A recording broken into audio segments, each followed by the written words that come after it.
بے روزگاری بڑی تیزی سے بڑھ رہی ہے اور جن کی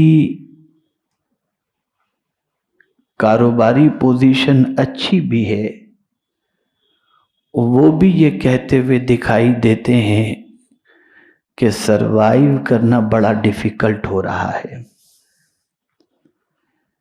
میری ایک اچھے کاروباری سے ملاقات ہوئی تو انہوں نے کہا کہ کیا کریں، ملازمین کی تعداد زیادہ ہے تو کاروبار چلانا پڑتا ہے، چونکہ ان کو تنخواہ دینی ہے اور اگر ان کو تنخواہ نہ دیں تو وہ چھوڑ کے چلے جائیں گے، تو نفع جو پہلے ہم کو ملتا تھا اب اتنا نہیں ملتا، لیکن چونکہ کاروبار چلانے کے لیے چلانا پڑ رہا ہے۔ آمدنی کی پوزیشن یہ ہو گئی کہ پہلے جیسی آمدنی نہیں رہی اور اخراجات کا معاملہ یہ رہا کہ پہلے سے زیادہ اخراجات بڑھتے جا رہے ہیں۔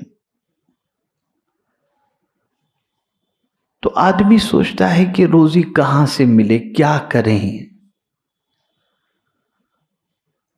تو میرے رب کی عظمت پر قربان جائیے، اس نے رزق کا ذمہ بھی لیا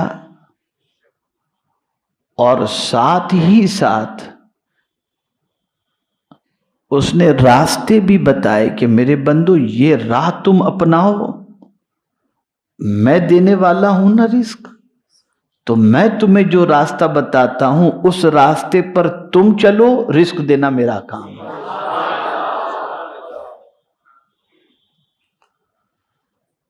لیکن افسوس کی بات یہ ہے کہ دوسرا جو بھی راستہ بتائے آدمی اس راستے پر چلتا ہے، اور اللہ راستہ بتائے تو اس پر چلنے کے لیے تیار نہیں۔ آپ کہیں گے بڑی عجیب بات کر رہے ہیں، بالکل صحیح ہے۔ کوئی لاٹری کا راستہ بتا دے، چل پڑا آدمی۔ اور آج مسلمانوں کی پوزیشن اور خاص طور پر نوجوانوں کی پوزیشن یہ ہے کہ بے روزگاری کی وجہ سے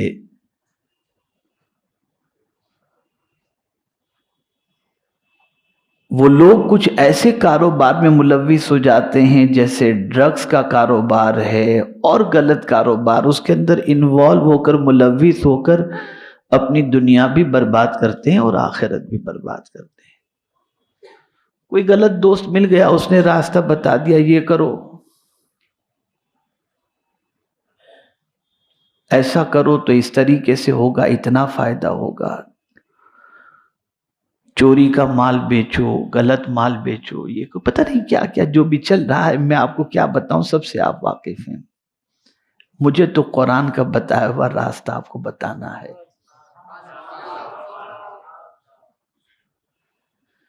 ایک دروازہ گزشتہ اجتماع میں آپ نے سماعت فرمایا تھا، اور وہ دروازہ یہ تھا کہ خود بھی نماز پر قائم رہو اور اپنے گھر والوں کو بھی نماز کا حکم دو۔ جو یہ کرے گا اللہ نے فرمایا نحن نرزقک، ہم تم کو روزی عطا کریں گے۔ اب آج دوسرا دروازہ سن لیں۔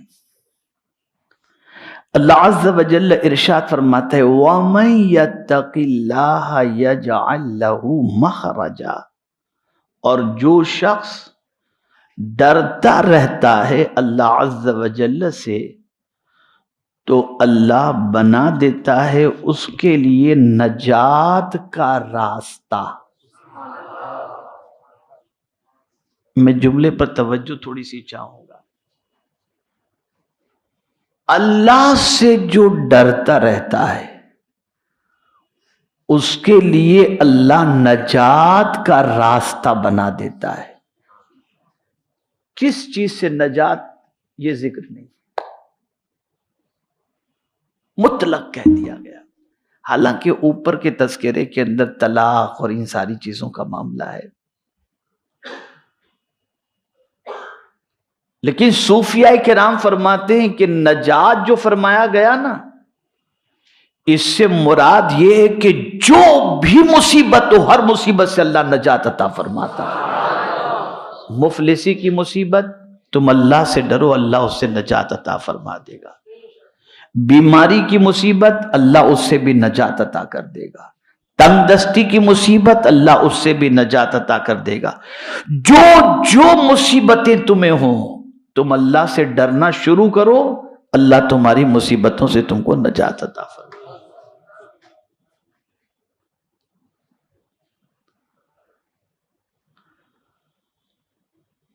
میرے پیارے آقا صلی اللہ تعالی علیہ وسلم کے پیارے دیوانوں،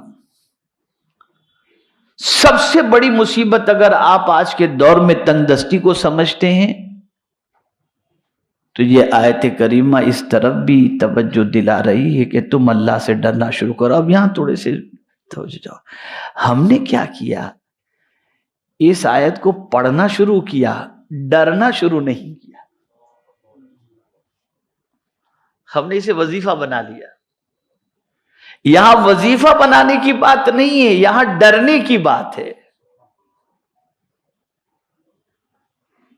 بعض چیزوں کے پڑھنے کے فائدے ہیں اپنی جگہ پر، لیکن یہاں رب فرما رہا ہے کہ جو ڈرا، اور آج انسان سب سے ڈرتا ہے، خدا سے نہیں ڈرتا۔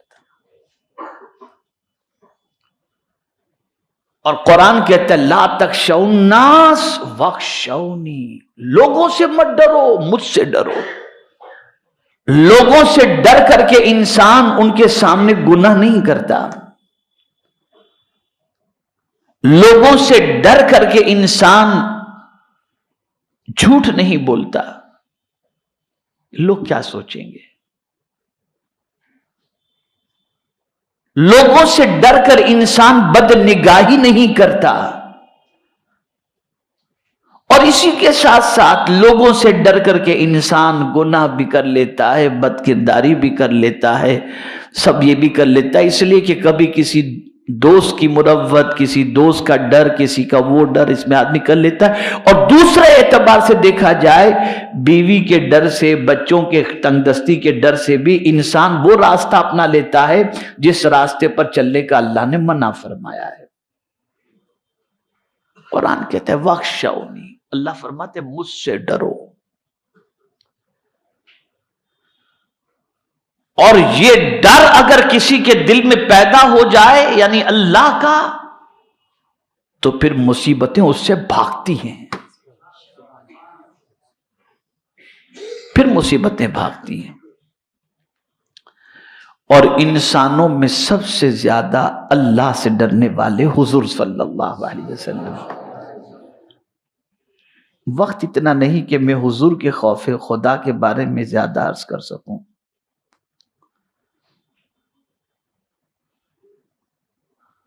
میرے پیارے آقا صلی اللہ تعالی علیہ وسلم کے پیارے دیوانوں، اللہ سے ڈرنے والے بندے کے اللہ سارے کام آسان کر دیتا ہے۔ یہ قرآن کہہ رہا ہے وَمَن يَتَّقِ اللَّهَ يَجْعَل لَّهُ مِنْ أَمْرِهِ يُسْرًا، ہر کام آسان کر دیتا ہے۔ اور یہی وجہ ہے کہ اللہ والوں کو کل کا کوئی ڈر رہتا ہی نہیں تھا کہ کل کیا کھائیں گے۔ حضور صلی اللہ علیہ وسلم مسجد نبوی شریف میں تھے، نماز کا وقت ہو گیا، اور اچانک جلدی سے اٹھے اور سرکار گھر تشریف لے گئے۔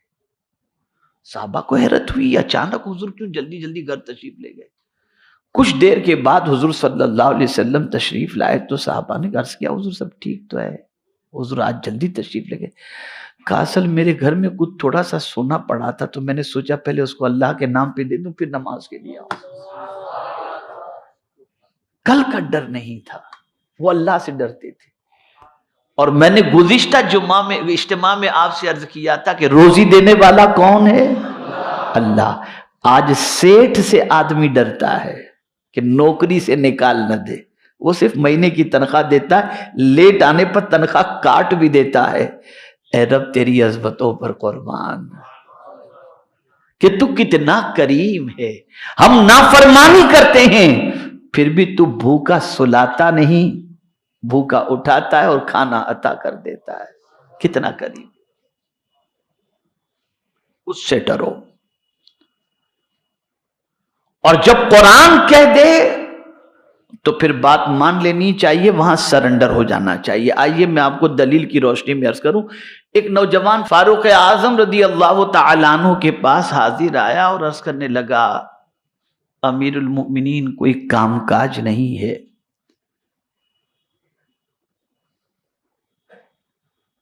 کچھ بتائیں تاکہ میں کروں۔ تو جیسے آج لوگ ڈگری مانگتے ہیں نا، تمہیں نوکری چاہیے، کچھ ڈگری وغیرہ ہے، کچھ پڑھے لکھے ہو؟ تو فاروق اعظم نے پوچھا کچھ پڑھا لکھا ہے تو کچھ جانتا ہے؟ کہا حضور کچھ نہیں جانتا۔ کہا قرآن کا؟ حضور وہ بھی اتنا نہیں جانتا۔ جا بولے پہلے قرآن پڑھ کر کے آ، اس کے بعد دیکھتے ہیں۔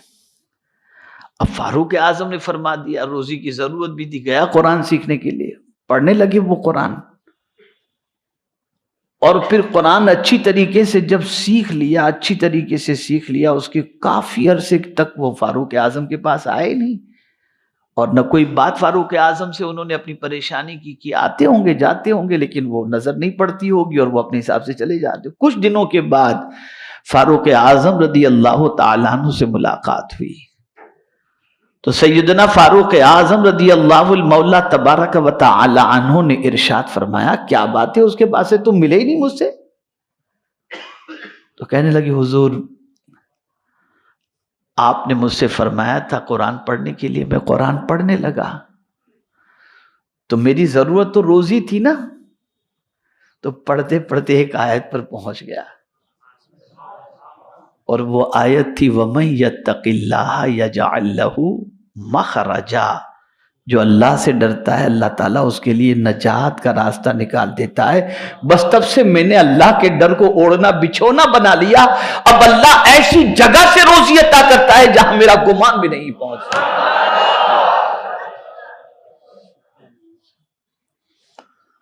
اب میں نے اللہ کا ڈر اپنے اوپر طاری کر لیا ہے۔ آج ہر چیز سے انسان ڈرتا ہے مسلمان، لیکن اللہ سے نہیں ڈرتا۔ اور پھر قربان جائیے میرے رب کی عظمت پر، اس نے صرف یہی نہیں کہا کہ نجات کا راستہ نکال دے گا، بلکہ فرمایا وَيَرْزُقُهُ مِنْ حَيْثُ لَا يَحْتَسِبُ، ایسی جگہ سے تمہیں روزی عطا کرے گا جہاں تمہارا گمان بھی نہیں ہوگا، جہاں تمہارا گمان بھی نہیں ہوگا، اس جگہ سے اللہ روزی عطا فرمائے گا۔